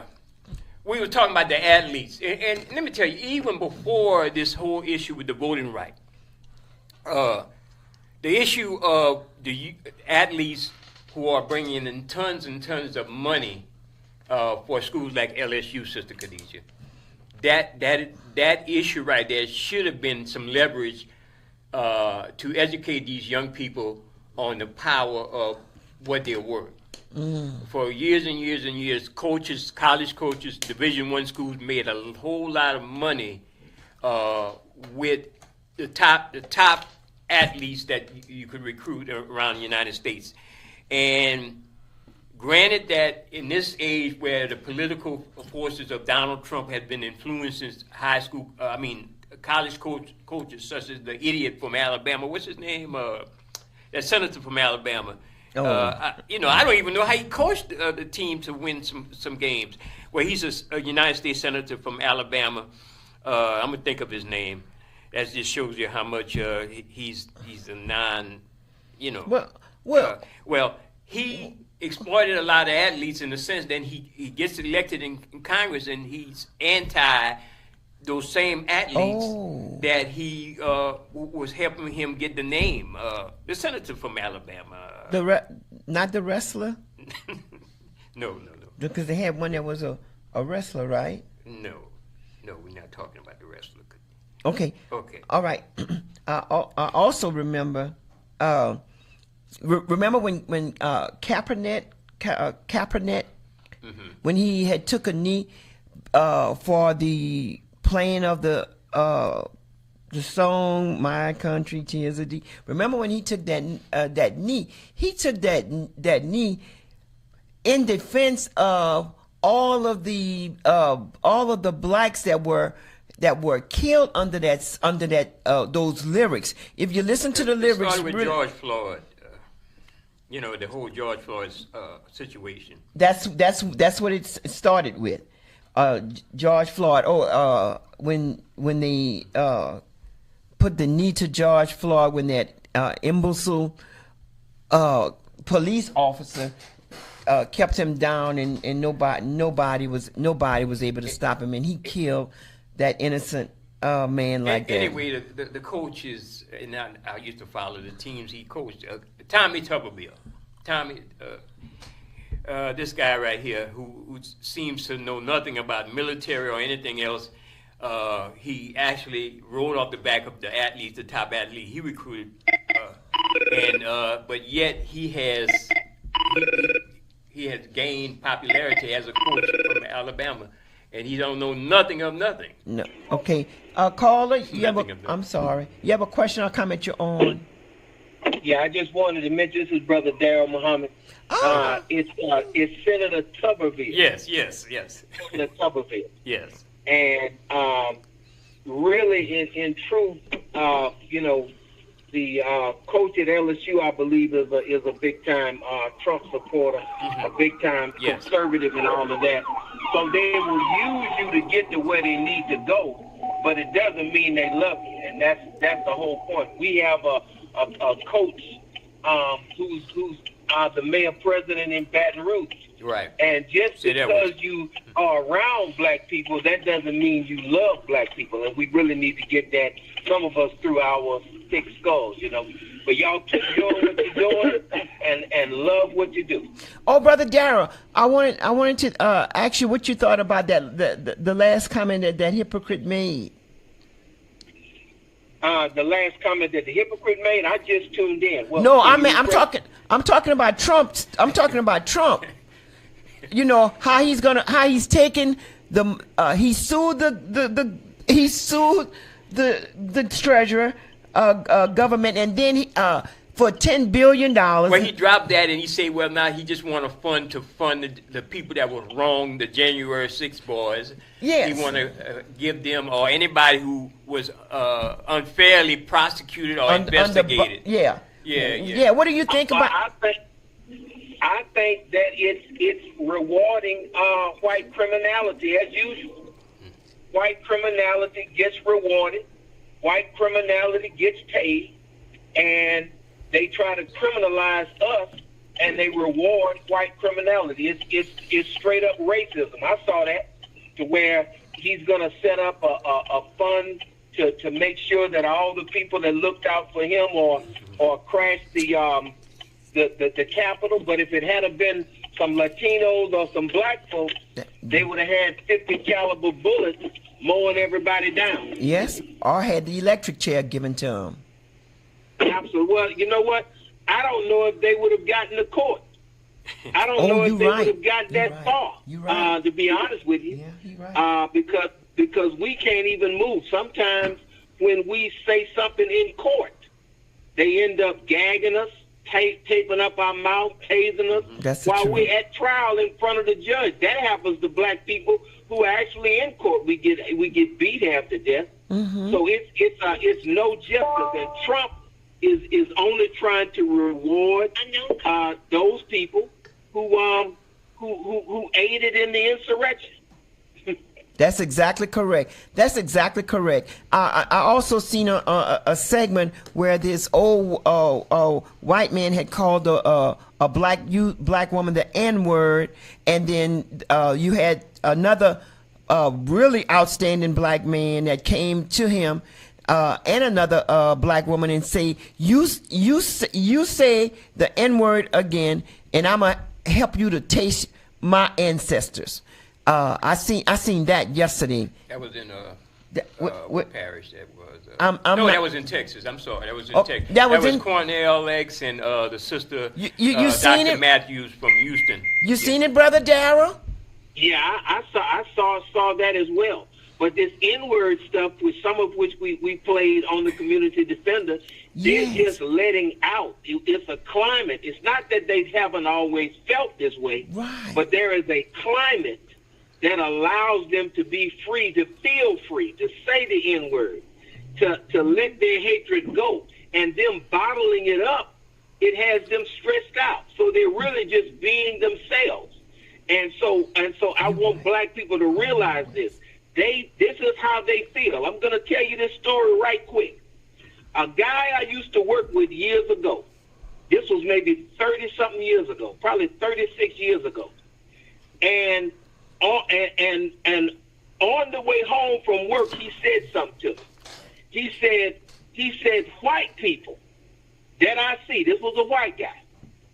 He said they are always, whenever they're by themselves, and he said whenever we are by ourselves, all they talk about is how they should kill all of us. This is the talk in white folk. This is what he said. And then he said, but when they see black people, they invite them to their church. He said, I never do understand that about white people. Yes, indeed. So this is what a white person said. And in Louisiana, where a lot of us are genetically very amalgamated or mixed, we have black people who identify as black people who look a lot like Caucasians. And the stuff that white folks tell them about how they should exterminate black people. I'm talking about just regular white folks. I had that happen. And because they don't know they're talking to a black person, they just openly talk about their open desire, their real desire, really for our death as a people. Yes. So I want all your listening on this to know that what Landry is doing is what white folks want done. Understand, what Trump is doing is what white folks want done. And we need to get that through our thick skull. It's beyond Landry. It's beyond Trump. This is from white America. And we need to get that through our skull. They're just the latest faces of white racism. But they are produced by and loyal to white racism. Yes. Thank you so much. Thank you so much. And give your beautiful queen our love and praise. And we look forward to seeing you. And that was Brother Darrell Muhammad, host of the Community Defender TV talk show. Love y'all. Love you too. Seen every first and third Sunday of the month here on AOC Community Media. Check out go to aocinc.org. Check out the schedule, and you can see the times and channel for his replay from this Sunday of premiere show. But Khadijah, let's move on a little bit to things controlled by the dummy in chief in the White House. Things person who making it happen. I didn't hear what you say. What? Tell me. Yeah. About what? You just repeat what you say. Things controlled by the what? The dummy in chief. Okay. All right. Well, he's a very smart person. He said that all the time. Very smart genius, stable genius. What is a stable genius? I'm trying to get that one together. Okay. Leak memo from AutoZone warns of a massive motor oil shortage. Now, how you feel about the economy? Gas prices are averaging $4. Now, that's what I'm really angry about. That's less money to ride around on my bicycle. Okay. Yes, caller, you have a question or comment? You're online. Yeah, since y'all was on coaches, don't forget Nick Saban, the coach from LSU, who is now at Alabama. Right. He's the guy that made Congress go back and start a program where the young black athletes couldn't get their money; they had to go through the school to fund it. Yes, sir. That way they still be managing their money. You understand? Yes, you're right. This is the kind of things that we do. We let our children play for these kind of coaches who are racist to the hellish. And we don't say nothing about it because we think they are winning. They are not winning. They are losing. The college is winning. And to the caller before, the thing is, everything that Jeff Landry and his master Donald Trump is trying to do to hurt black people, trust me, y'all, it's hurting white people. They got to see what we done saw. So let them try to destroy the country while destroying their own culture of people. We got to stop worrying about what this government is trying to do and stay focused on us getting our unity. That's what they don't want us to come on the same page and realize we're all struggling. And I'm not mentioning the politicians or the black caucuses. They doing good. They the one getting paid while we getting played. So always they trying to do it to black people. They cannot destroy us black people. It's us that's destroying ourselves by becoming what they want us to be, by them putting us in poverty. But it's hurting more white people. Trust me, I'm in the streets. We got more white people in my black community than I ever saw. And now they're being nice to us, realizing we wasn't those people the government made them think we was. Now they're realizing they was them people too. So everything they're doing to us black people, hold your head up, stay strong. They cannot kill what created everything, which is us. So let Jeff Landry and all Trumpians do what they got to do, but it's hurting white people more. And these kind of white folks need to see what we done saw. We got to stop trying to save this country. We got to save ourselves. Our next generation is what I do the sacrificing for, because they deserve better than what we got, y'all. Thank y'all again. Have a nice day. I won't call back, Sister Khadijah. Okay. Oh, going back to... Well, you can't beat that comment. Leak AutoZone memo warns of massive motor oil shortage as the supply chain fears spread. Now, this is not no made-up stuff. I've been seeing these articles pop up all over the place. Now, with that could coincide with the economy. Now, if you have shortages of motor oil, how much more the domino effect it's gonna come to fruition, in the sense that you don't have the all of petrochemical products to manufacture containers. You can't make the containers. You can't make the tables, the chairs, and all so many different. It's just one big mess. That is the truth. It's a domino effect. And then not only that, but then those who have those little energy vehicles, the ones that don't take a lot of gas or whatever. The state of Louisiana sent one of my good friends a bill saying, because you have this economic vehicle that and you're saving gas, that you owe $80-something because you're saving gas. Now, how in the world? Transportation tax. I mean, we paying for it at the pump. But how in the world would they figure that out? How could you tell me? She registered when she has to put. How you say that? Not gas subs. You have to plug up your car. They're calculating what you would be paying in regular gas tax. Damn. Yeah. That is some real. One thing you can't bypass gas tax. Genius, monster stuff. You gotta pay that. Darn. And so the average price of unleaded right now is $4 in a sense. In a sense. Yeah. Not in a sense, it is. Even the discount. I mean, because Walmart, and I'm saying big box stores, I'm saying this for example, not to promote any particular big box store in this channel, but it would fluctuate. It would go up to a certain, and then it would come down. But now it keeps going past a certain mark, and it's edging up. It's almost like $4 itself. I mean, it's $3.89 here, and it might be $3.95 somewhere else. But the other stores, they're over $4 now. Now, how long this will go on? Yes, that's a good question. I'm looking at $5 a gallon coming soon. Oh my man! You know, so we have these idiots running things and running it into the ground. You know, so if people are fine with voting for the idiots or keeping them in power, that's on them. But it's gonna hurt everybody, like Mr. Kevin said. It's gonna hurt everybody. Oh yes, it's already hurting.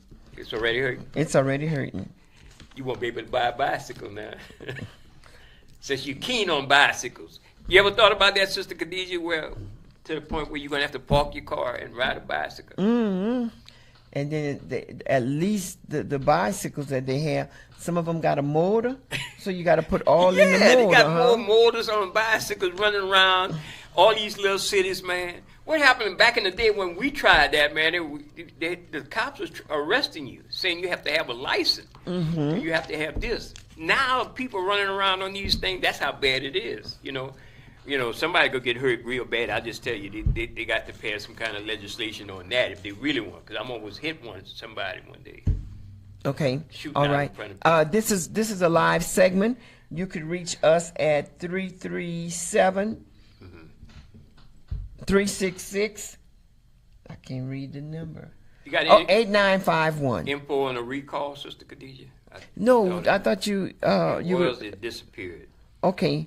Yes, because I think they have like certain days that they want you to come out to sign the recall in the evening time. I'm looking for it right now. You know, ask Jeff Landry if he wants to take a picture with one of the kids from Greenland. That kid told him no.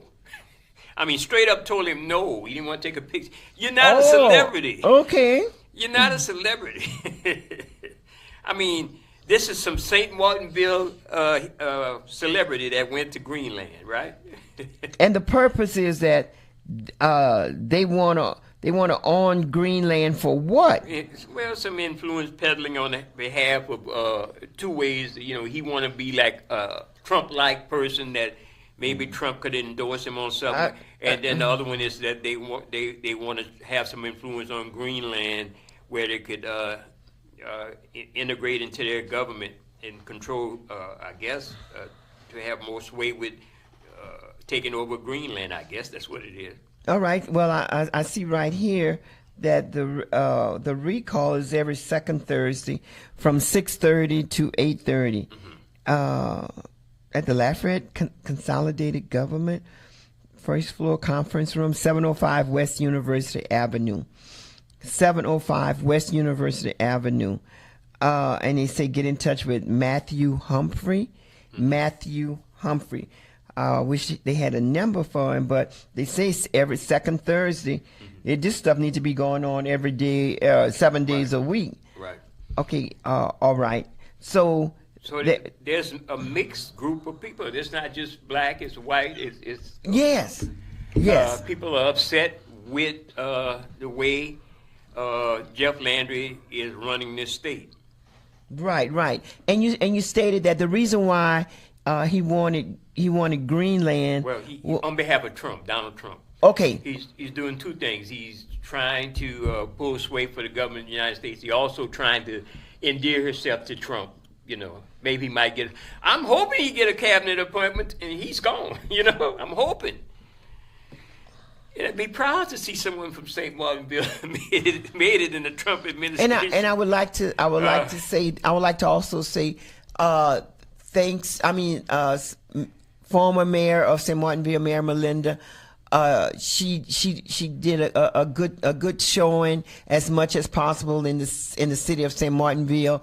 Want to thank her and her husband, them and the family who know that she is definitely the better candidate and will always be the better candidate. But some people just have this sleeping mentality. They can't see, they can't hear, they can't see what's right before their eyes. And the good Lord have something else just as powerful as that in your future. I just wanted to say that. Caller, you have a question or comment? You're on. I have a comment that's kind of laced with a question. We recognize we recognize the disapproval of Jeff Landry, and we will have our politicians come in our community, or when we talk to them one-on-one, they will also express their dissatisfaction about that. But why haven't the politicians in our state, right, have taken the initiative to be out front to see that petition of recall be effective? Why are they not speaking out or telling their constituents to come out and sign the recall? Because we know that if we get a certain amount and beyond that amount, the possibility of having so-called Governor Jeff Landry recall is greater. Why haven't our politicians? I know we have organizations that's asking us to sign this petition, but it appears that our politicians is afraid to stand up front to point out their dissatisfaction of government approach. So that's my question. And this question is really to the politicians. I'm talking about the black politicians in our state who would talk to us about their dissatisfaction, but they won't go on TV and mention it. They won't go in the community and mention it. They won't establish on venues to tell their constituents to come out to sign that recall. Yes. That's my question. Yes, that is a good question. Thank you, Brother Shaheed. Thank you. Thank you. Thank you, husband. Thank you. The thing is this. I don't even think it's something like what happened to Senator Dr. Bill Cassidy, right? That they go get primaried. What I think is our black politicians have tried to endear themselves to Jeff Landry, hoping that they would get something in return for them not being so hard or so, let's say, critical of Jeff Landry running this state. And this is the problem. There has been no outreach even to the general public. And what they do when something goes on real serious, they'll come and say something, a soundbite. But they never organize. And the silence is deafening. The silence. The so-called Black Caucus. And even the so-called, and I'm going to say this, Skip, don't get offended. The so-called Acadiana, because Acadiana Open, spelled with 3 Ks, Black Caucus in this area. None of them has been saying anything on that level with the caller just asked concerning Jeff Landry. They should have been calling the constituents in their district if they feel a certain way, like they tell us personally. But they should have been calling a press conference and showing unity that they are on one accord. I don't know if there's some type of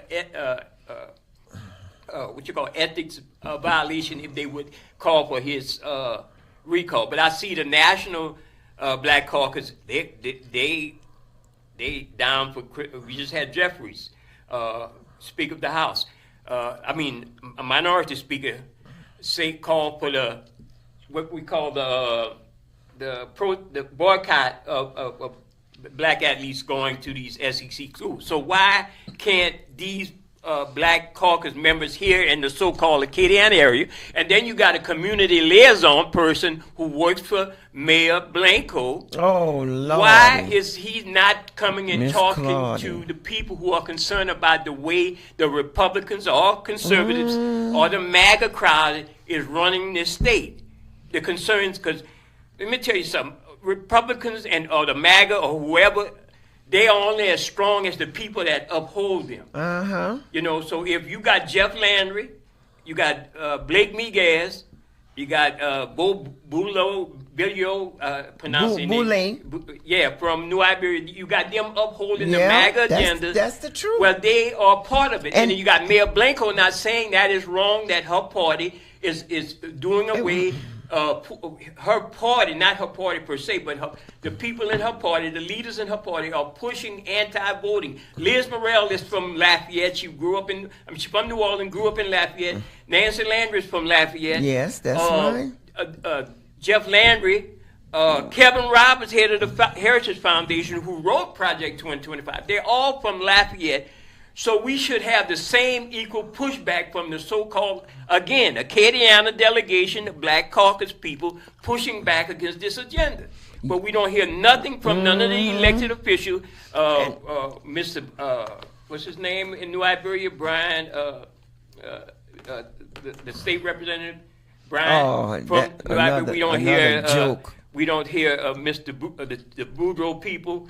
We don't hear them pushing back on that agenda of Jeff Landry in a unified voice to have the people. That's interested. right. That's right. I mean, it's pathetic. all they got to do is honestly- call up the phone and explain their side. When we're saying this about them, don't get mad and angry because we're saying something on the radio or the television.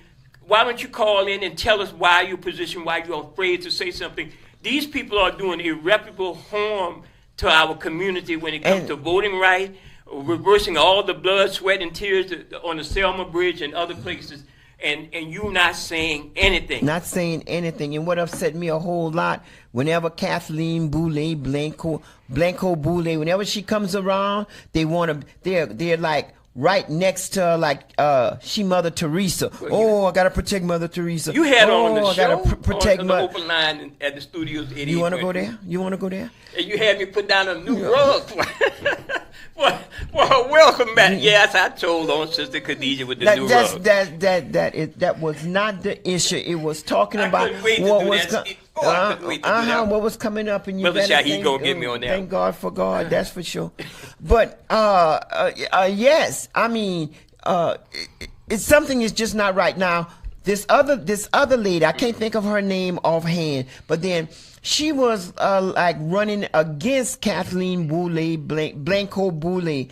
Jane Swift would have been much better, but then some kind of way the deal was cut because Kathleen, not Kathleen. I keep thinking about her mama. May she rest in peace. But Monique. Yes. Monique was out there. She was like coming here, coming there, even cutting a few steps. You know, that was called a facade. That was a damn joke, because when you look at them now, you can't find nothing. Look at. Let me say this before you cut me off again. Okay, bro. Yesterday they had say no to the resolution. They want to stop people from a 3-minute presentation to the council to a 1-minute presentation, and they're telling you to vote against resolution 0007-2026. Now I couldn't make it, but I called to give my voice. Even though the flyer say call by 4:30, they stopped it at 4:00. So I wasn't able to find out did that resolution pass or did it fail. And I know AOC recorded it, so we'll be able to find out. And Khadijah, my criticism even of Mayor Blanco, I don't live in her jurisdiction, but it's not it's critical of her being a part of a party Boulay. a part of a party that's that's got leadership who's been pushing anti-black policies. This is plain and simple. You know, you could talk about her governing style or Lafayette and whatever, but the priority at the top is the pushback of being part of a party and don't say anything. Your silence is compliance. If Jeff Landry, the Supreme Court, Nancy Landry, Liz Morrell is out there arguing cases before the United States Supreme Court to push back, turn back the hands of time against the black community, people of color, where you have and if you call yourself a centrist person who you had gotten the black vote to put you in office, you should be saying something against what Jeff Landry and those Republican MAGA, or what you call them MAGA leaders and Blake Miguez are doing to roll back time. So that's my problem with people like that. If you're a member of that party, you're part of the party that's trying to tear down the existence of black folks, in a sense. Yes. And as for that Blake Miguez, he don't lie on one side of his neck. He lie on both sides. He has all the same people I mentioned earlier to his barbecue, to his hunting camp. Yeah, none of us. We know not the way we speak. They're not. Well, no, I'm not saying like I wanted to go and stuff like that. I'd have taken to go plate. But no, what I'm saying is that it's all in the making. It's like there's no cover anymore. There's no cover. They do it how they want to do it and talk to you any kind of way. In Congress, any kind of way, in the Senate. You upholding Donald Trump calling these black women low, every black person low IQ. How can he call somebody low IQ when you clearly see the dummy in front of you? Oh, yes. His body is falling apart. He's flaking all over the place. Yes. You know how you like to get the hand sanitizer in the spray can? You might have to have it for your own president. Yes, indeed. Foot ankle is all swollen. So that's to say he's calling people names and he giving people pet names. So help me out. And nobody's saying in his own party, and you can't have that own party person come to you and tell you, "Oh, I'm for you." Can we all get along? Rodney King song. So we have it right here in Lafayette. The same people that upholds Jeff Landry, or the same people that uphold Donald Trump in his policies. That's how you that's the way I'm putting it together. Yes, indeed. And you're with the open line with my co-host, Brother Jay, myself. I am Sister Khadijah, and I can't see him. The views expressed on this program are not necessarily of the staff and management. It's our views. It's coming from us. Callers. It's coming from our heart, our passion, our knowledge. Since we didn't get that disclaimer going. Yeah, and we want you to know this. Okay. So you curing me to talk now? Okay. All right. Well, Sister Khadijah, with all that said and done, so much is going on in the world. The issue with the Iran war, and even that part right there, not talking about the gas prices because of the Strait of Hormuz being closed and limiting, our issues with gas prices are tied into the global perspective. The issue of having or starting a war with a country that didn't attack you. And that's the part that's backfiring on Trump. Yeah, you know what I think about? I mean, and it just comes in my head. I think about the great honorable Muhammad Ali. I think of the great honorable Muhammad Ali. Muhammad Ali, when he had his boxing title, how he was stripped of his boxing title because he refused to go to war in Vietnam. And like he said, no Viet Cong have called me the N-word, has tried to spit in my face, have done what they've done to me. So why am I going all the way to Vietnam to kill people that have not done me nothing? My true enemy are the ones from where I was born from. Those hypocrites that's here, they are my true enemies. And they stripped him of one of his titles. Well, MAGA would agree with you on that because a lot of them are turning against Trump because of this war. Not necessarily because of the economy, but because of this war. They don't believe this country should be fighting wars and Yes, in a lot of other countries. I wanted to say, yeah, and Trudie mentioned about knowing your amendment, knowing your Constitution. Here we have this little book that, you know, if you want a copy, I don't think it's not it's a know your rights. They got really good, fascinating facts about that. And in actual, well, facts about that. And in actual, well, I'm not even going to go there because we were considered 3/5 of a person at that particular time. So I'm not even going to clown with that. But know some of your rights, Brother Jay. Okay. We are in times that seems to be seems to be so hard. But Sister Khadijah, I could tell you in the 60s, in the late 50s and 60s, when the issue with Martin Luther King, his protests, his protests and the things he was doing at that time, it seemed like that was so insurmountable. But things can easily reverse in these times because things move at light speed. Yes, I heard that. One of the things that we can all do is push for unity as far as the political. If you're tired and you feeling that we're gonna have high gas prices, or if you're tired of paying high prices at the supermarket, people need to be unified on one accord.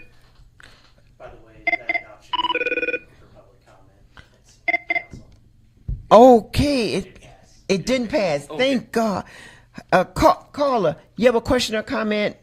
Well, I got a comment pertaining to, the topic of the Iran war. Mm-hmm. Yes, sir. And Hello. Hello. Caller.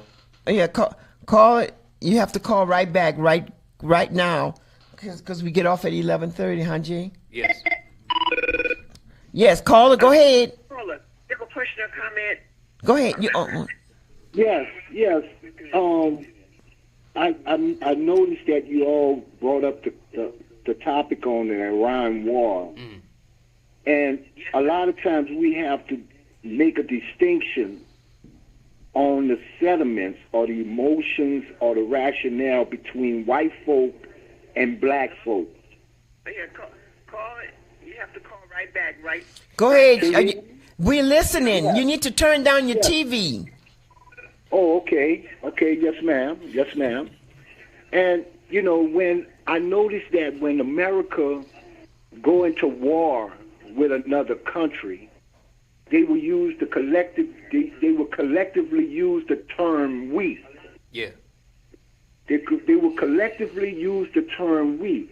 And me as a black man, and I know this probably would affect many of us in America, we ask the question, "Who is we?" We ask the question, "Who is we?" Pointing out that they are frequently asking to sacrifice for a country who benefits are conditionally applied. Mm-hmm. I mean, when we look at that, we have economic concerns. We have economic concerns. Where the war crashes economies and cause inflation, which historically, now bear in mind, when we talk about the financial disparities in America, historically, a disproportionate financial strain is laid on black America. When we look at the gas prices, the food prices, the inaffordability, blacks is suffering because of our status in America financially. If that makes any sense. Yes. Yes, sir. And the thing is that many black communities would bear the brunt of skyrocketing gas or prices and living costs. We would, that's why we have to ask ourselves, who is we? Mm-hmm. Who is we? it doesn't apply to, because we is not benefiting from that. I'm talking about we as black people. Yeah. It's not benefiting from the war. We see that historically. We see that people, our family fought in the Civil War. We fought in World Wars, World War I and II. We fought in the Vietnam War. But when we came home, we never benefited from that. 5 minutes. No. So now it's a different way we are being disproportionately affected. Yes, sir. So, I just wanted to throw that out there because, we do have, blacks are suffering from that condition that's happening in the Strait of Hormuz, the condition that's happening in Iran. Yes. We are suffering from that. Yes, sir. That's all I wanted to say. Right. Okay, thank you so much. Thank you so much, Charles. Well said. Well said. Yes. Look, also, Louisiana just, the state legislature just passed this law, right, concerning homelessness. And I still don't have a lot of particulars. Look, that should be an ongoing headline. The issue with the economy being the way it is, and these laws about being homeless, or let's say unhoused, you got to be politically correct when it comes to that. That's going to clash with this economy. You know how the number of people need to go and look at the number of bankruptcies, the number of foreclosures. They need to go look at these numbers. Damn. Look at the inflation level, the CPI. Check it out, people. These things are clashing because we have a group of people in the United States right now at this point is running the country into the ground. Not so much as well, brothers, you care about the country, you a flag waving. No, I live in this country. I'm a bear the brunt of what the caller said, of everything that's happening with the negativity. So. And what is the CPI? That's I think it's having to do with the consumer price index, and as it relates to inflation also. Yes. So there's so much negativity right now as far as the economy. People, check it out. Don't be in the dark. Yes, and we want to thank everybody that participated. We really appreciate it. I mean, Brother Jay has a lot of comments that's on his what's this on his laptop? That's iPad. iPad laptop. That's not UBS. Okay, all right. Okay, well we got to correct that. It's a reason AOC why say we didn't study our computer right. work. It's a reason why some of us have to do this for free, and when some of us do get some money, I should get paid if that's the case. You're not going to get paid. But we want to thank everybody that I should get paid. Jay, we want to thank everybody that participated, and also remember. Look for your family members. Notice different signs. Mental health is a serious issue.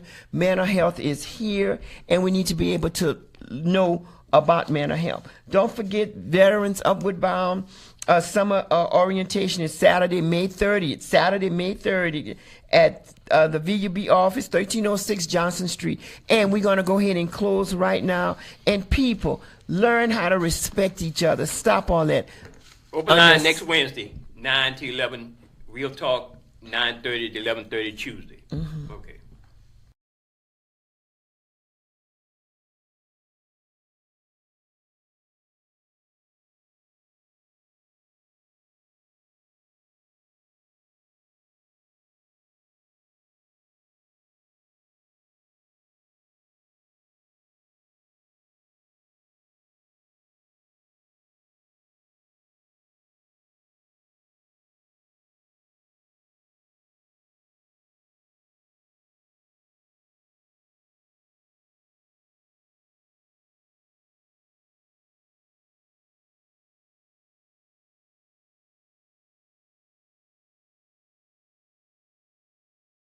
Hey Lafayette, let's keep our city clean and beautiful. If you live in a house, duplex, or triplex, you can recycle right at the curb. Just remember, keep it empty, clean, dry, and loose. Recycle your bottles, cans, and paper, but leave out the glass, plastic bags, and styrofoam. Every clean cart helps protect our resources and keeps less waste in the landfill. Need a recycling cart or have questions? Visit LafayetteLA.gov/recycling. You are watching AOC Community Media. Hey Lafayette, let's keep our city shining bright. Recycle clean bottles, cans, and paper, empty and dry. No glass, no plastic bags, and no styrofoam. Need a cart or have questions? Visit Lafayette.